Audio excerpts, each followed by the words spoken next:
So good morning, everyone. Again, a warm welcome for being here today. We've got quite a varied agenda, and if you have a look at your packets, there's an agenda there for you all to see.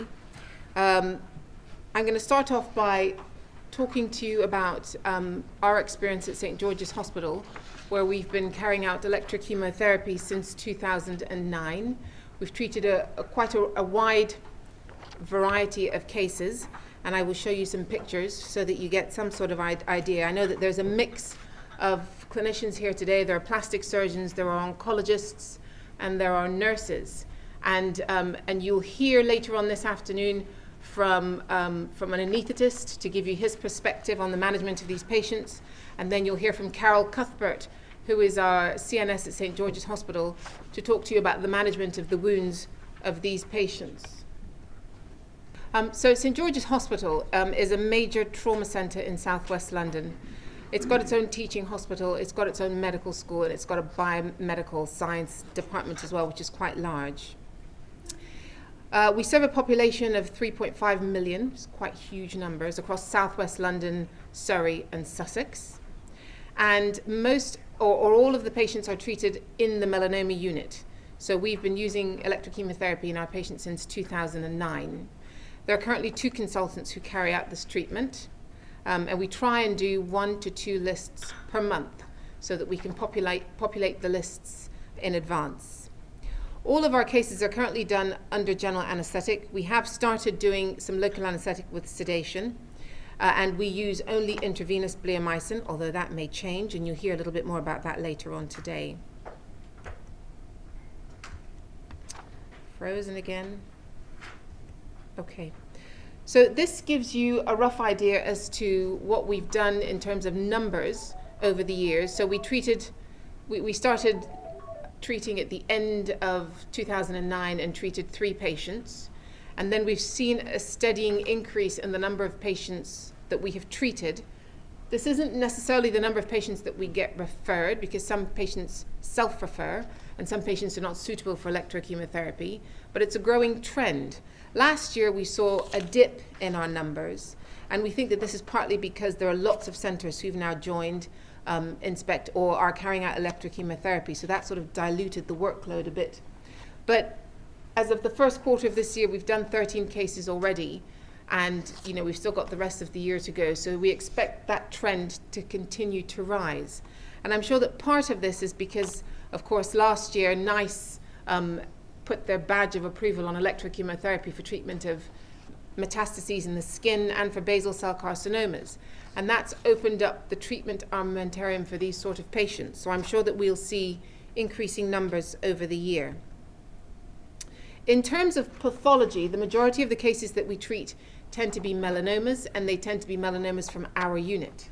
However, we also get referrals from outside of the unit, and we've treated patients with squamous cell carcinoma, breast cancer, all sorts of tumors, as well as keloids, with varying results. So as I mentioned earlier on, NICE have obviously been responsible for an increase in our workload, and they are responsible for setting out standards and deciding what is a good treatment and what is not. And they have acknowledged that electrochemotherapy was useful for treating metastases in the skin. Initially, it was badged purely for palliative uses, but of course now we use them for treating basal cell carcinomas. They recommended that patients should be selected by a skin MDT or the appropriate MDT, and that whoever carries out the procedure should be a well-trained clinician. So it doesn't specify that it be a surgeon or an oncologist or a nurse, it just specifies that they be adequately trained. And you'll find that in different parts of Europe, electrochemotherapy is carried out by different clinicians, so by dermatologists or by oncologists. NICE have recommended that all the data should be submitted to INSP-ECT, and of course INSP-ECT is where all the database is kept. It's run by clinicians, although it is supported by IGEA, and it enables us to collaborate and to share data and to share experiences. The number of INSP-ECT centres have continued to grow. So The registered INSP-ECT centers in Europe are listed on your left. And then you can see there's a growing number of UK centers.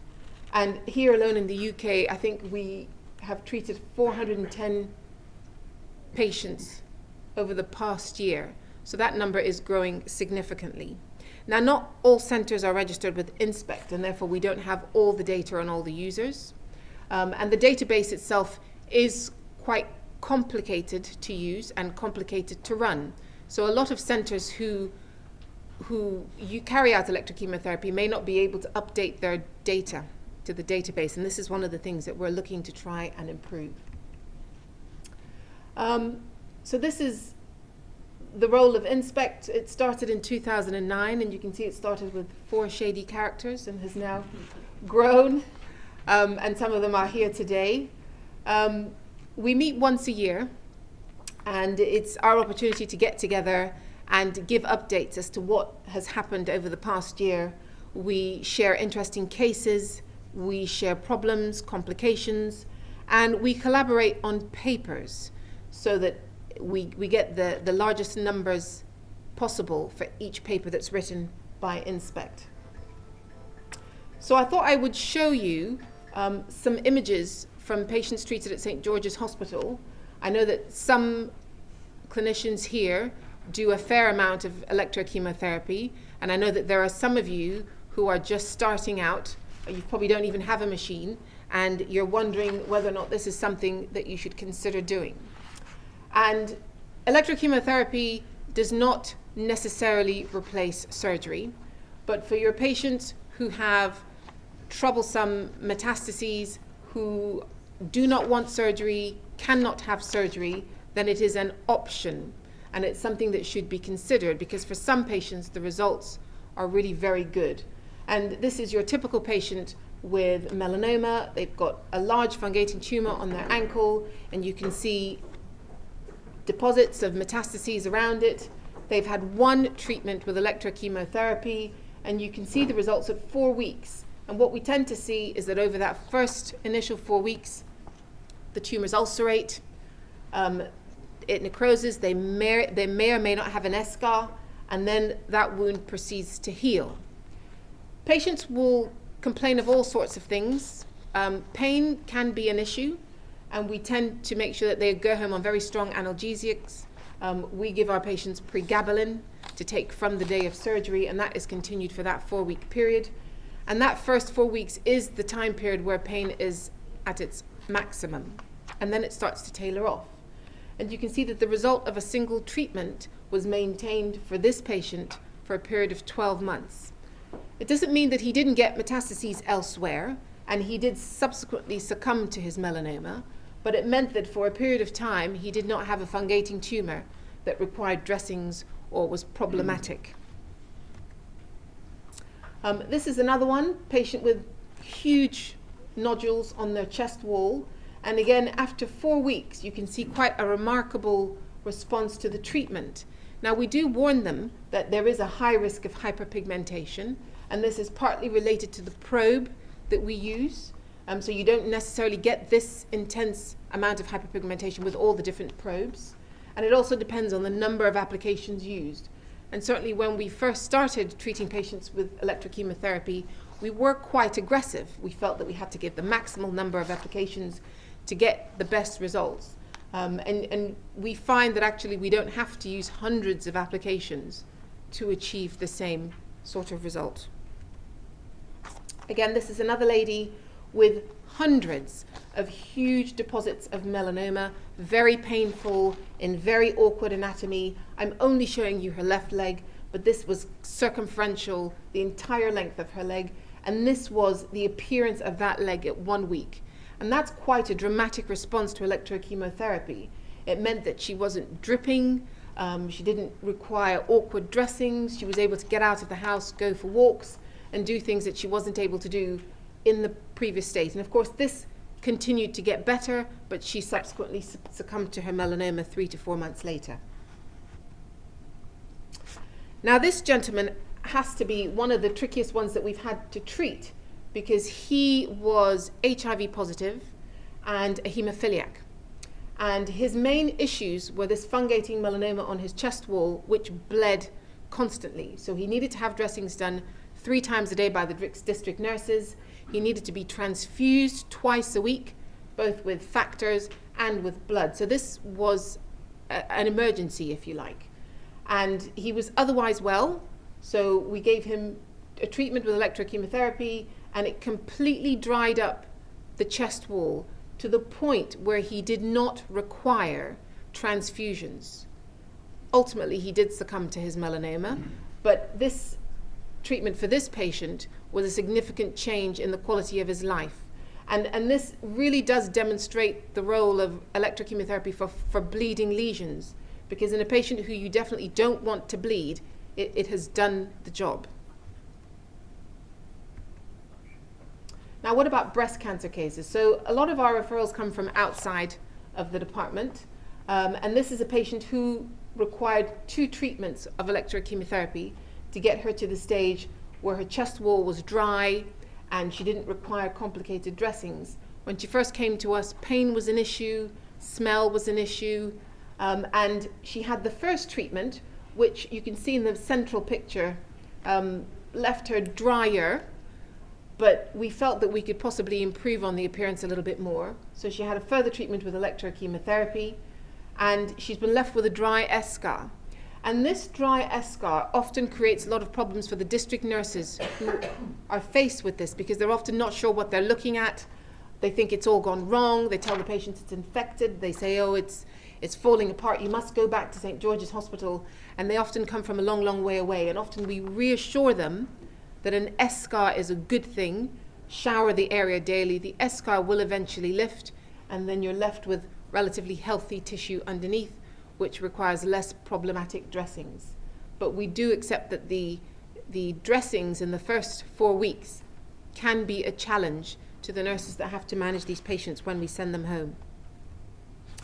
Now, another patient with not the same volume of breast cancer, but just had a few nodules around the flap, and we were asked to see if we could treat and get some sort of improvement. So you see in the second picture that those nodules have receded, and then she goes on to develop new nodules, and you can see quite clearly the hyperpigmentation, which is good for us because it shows us where we've been. It shows her where we've been, and we can identify whether or not these are new nodules in previously treated areas or whether they're outside the treatment zone.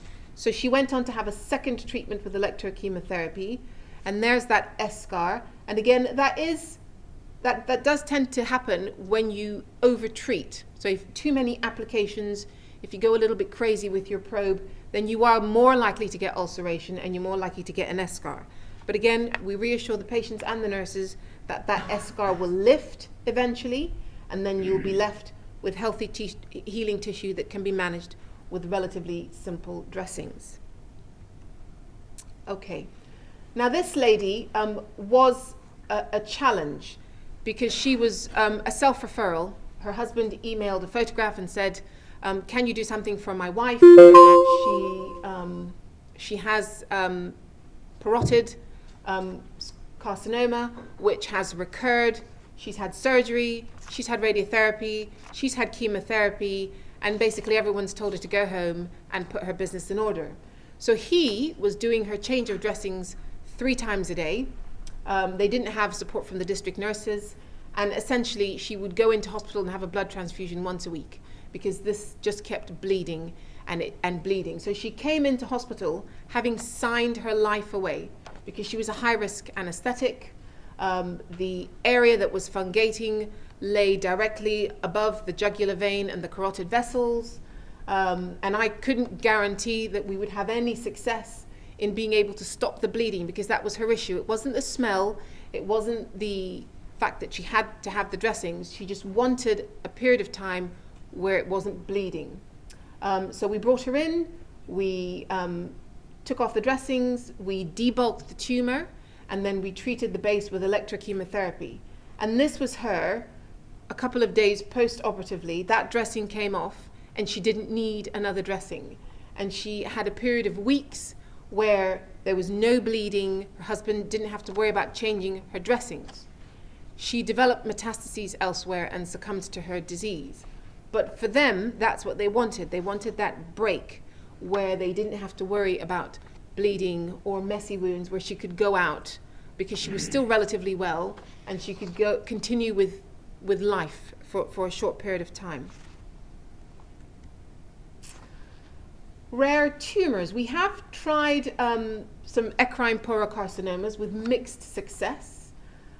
This gentleman was a taxi driver. He loved his taxi and he refused to come in for an operation until it got to the stage where he couldn't bend his elbow and he couldn't hold the steering wheel of his beloved taxi anymore. So he comes in with a cauliflower, which we again debulked and treated the base with electrochemotherapy. And at 4 weeks, he was back to driving his taxi because we left him now with a dry eschar that was manageable. He could put very simple dressings on it and go about his business. He presented 6 months later in A&E when that eroded through the brachial vessels and he ended up having an amputation. And he's had no problems ever since. But that was his choice. He did not want major surgery. He wanted something simple, and the electrochemotherapy bought him some time until his tumor progressed. What about basal cell carcinomas? So I'm not going to say too much on that topic because you're going to have a very excellent talk later on this afternoon. But we have started treating more and more patients with basal cell carcinomas. And I know the surgeons in the room will say, well, why? You know, these lesions are eminently excisable. They're potentially curable if you cut them out. And what we tend to find is that we get patients who've had things cut out before, they've had radiotherapy, they've had surgery, they have medical comorbidities, which means that they're not suitable for major reconstructive surgery. And so electrochemotherapy is an option. And for this lady at 4 weeks, she didn't have to walk around with a big bandana on her head anymore. She's very frail and elderly, but the grandchildren used to point to this thing on her head that was bleeding. And now she doesn't have to worry about it because it is treated. And if it recurs, we will retreat because we know that we can do this with a bit of local anesthetic and sedation, and it's relatively safe. One of the things that we looked at St. George's Hospital was the application of electrochemotherapy for keloids. And keloids are a benign condition which behave in a malignant sort of fashion. These problematic scars tend to grow out of control, and electrochemotherapy has been used with a varying amount of success. And there have been publications in the literature about the success of electrochemotherapy with small keloids. What we looked at was patients with giant keloids in whom surgery would be a major reconstructive challenge. So this gentleman was one of our very first keloid patients who had bilateral keloids on both shoulders. And he is a publican, goes to the gym, and his main concerns were that when he goes to the gym in his tank top, people could see these huge shoulder pads, as he used to call them, both through the t-shirt and outside of the t-shirt. They were very painful. He found them problematic. He'd had all the standard treatments, surgery plus radiotherapy, which had all failed. It had recurred, and he was desperate to try anything that might work. So, as I said, this is one of our very early keloids. December 2010, he had his first treatment with electrochemotherapy, and then he came back to have the treatment done to the left shoulder. So obviously in those days, we didn't want to make the patients worse. We would do one side, see how that went, and then if it worked, repeat on the other side. And this is a picture that shows you what's happened over a period of time. So if you start at the top left, that was the right shoulder keloid on the day of treatment, and then you can see what happens to the keloids over a period of time. They ulcerate, they necrose, and they recede. And at 12 weeks, the keloid looked at its best. He then came back and had treatment to the other shoulder because he was so impressed with it. And because we followed him up over a period of years, what we've seen is that the keloid has gradually recurred. Now he's at a stage where it's not as big as the original keloid, but he is on the waiting list to have a repeat treatment. And what will we do differently this time? we probably won't use or won't need as many applications as the first treatment, and we may consider using a different probe. So rather than the hexagonal probe, which can be quite aggressive, we may consider using the linear probe, which is a little bit gentler. And I guess what we're trying to do is we're trying now to avoid ulceration in keloid patients, because we don't know whether that contributes to the recurrence or whether this is just something that buys them a little bit of time and the keloid ultimately recurs. This is the appearance of his other shoulder. And again, you can see a very good result within 8 weeks and that the keloids were relatively flat. But again, they've started to thicken up.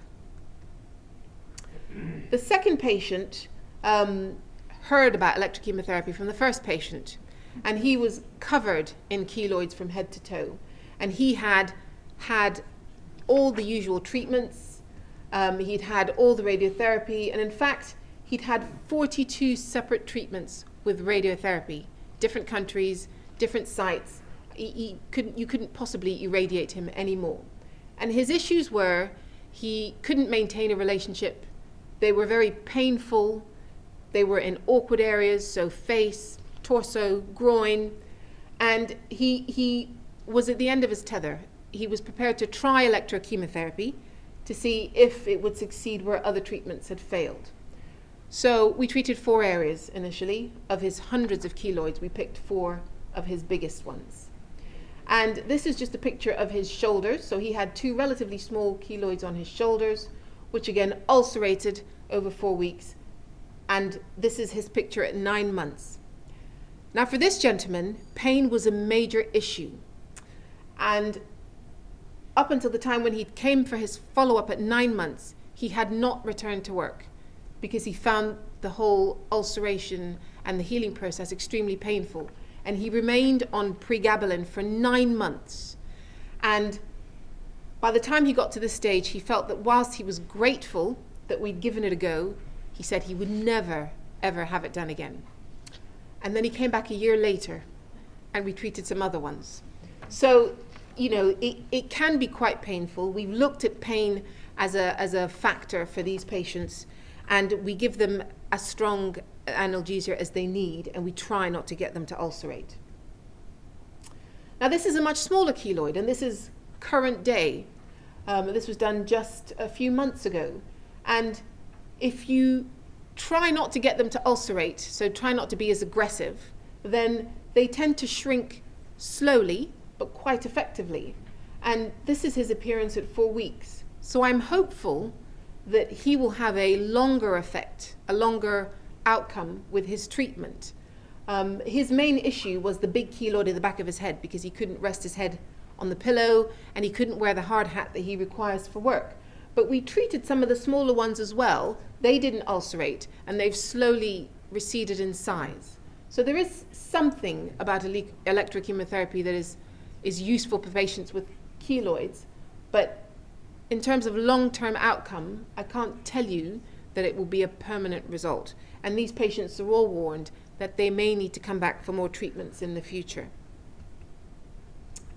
So I hope I've given you a little bit of a flavour of what we do at St. George's Hospital, and I'm sure that there'll be similar things going on in the various units where electrochemotherapy is going to take place.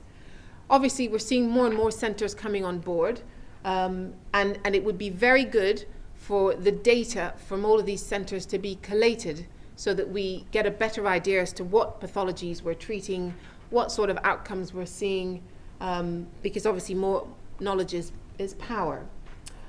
It is a useful adjunct to treating metastases in the skin, there's no doubt about it. Thankfully, serious adverse effects are quite rare. And you know, you've seen the use of electrochemotherapy in keloids. There may be other benign conditions which would benefit from this treatment that we just don't know of yet. Thank you.